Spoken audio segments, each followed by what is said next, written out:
A few simple words like as is or estate can be slowly draining profits off of your next home sale. Let's dive into why the language on your listing matters more than what you think. I'm Erica Carlson. I'm a Twin Cities realtor and I help sellers get the most out of their home sales, even if it's an estate or an as is property. I want to break down how these few words in a listing can matter in such a huge way.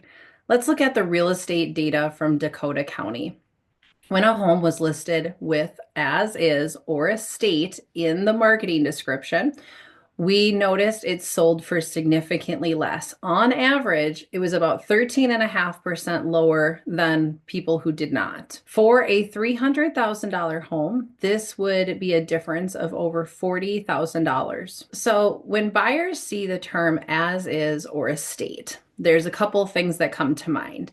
Maybe the seller's really desperate to get rid of the property. Maybe it needs like a bunch of work that's not resolvable easily by most people. Or maybe they think there's some sort of hidden problem that isn't come to light. Well, the reality is these properties oftentimes just need some new flooring and some fresh paint. They're just not as much work as the picture that people are painting in their mind. So what should sellers do instead? Well, I haven't personally had a seller ask me to list these particular terms in their paragraph.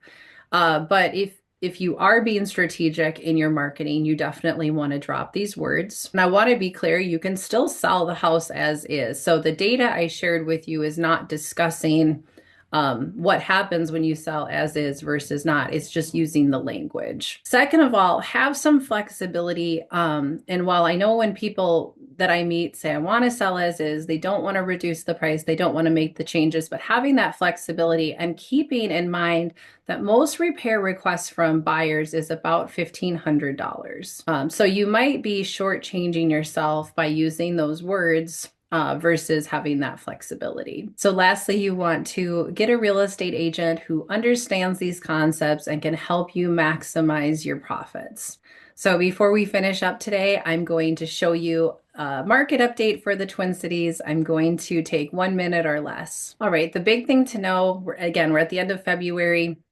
We're going into March, April, which is historically the most amount of competition from buyers and the best time to sell a house just because that competition's there. It's simple supply and demand, more buyers, less houses to choose from. It pushes up the price of the house a bit. And you can see on my screen this week, the star is in that moderate, low-level seller's market. So it's not the craziest it could be, but it is a seller's market. And the inventory that you can see, it's a 0.5% down over this time last year, which is, not to the benefit of our buyers, right? We're always telling you we're in an inventory shortage. It's kind of a lull in the Twin Cities, and it's actually worse than it was this time this year. This time last year, just by a tiny bit. So it's not helping anybody. 36 days on market is average, but take that with a grain of salt. A lot of houses that are hitting the market Thursday, Friday are going to sell the first weekend. So you want to get out there as soon as you see something you like. You want to be pre-approved and ready to go so you don't miss out on a great house. And then in terms of interest rates, we've been sitting around that 7% mark for a long time. It just bounced down a little bit, so that's great news for buyers. But please do your due diligence and reach out to your preferred lender.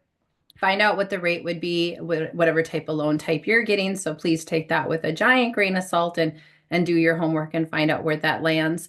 I always appreciate when you guys like and share and subscribe to my channels. It means the world to me. I'm here for you if you have any real estate questions in the Twin Cities. I'm happy to be a resource to you. I hope you have a fantastic week. See you next Wednesday.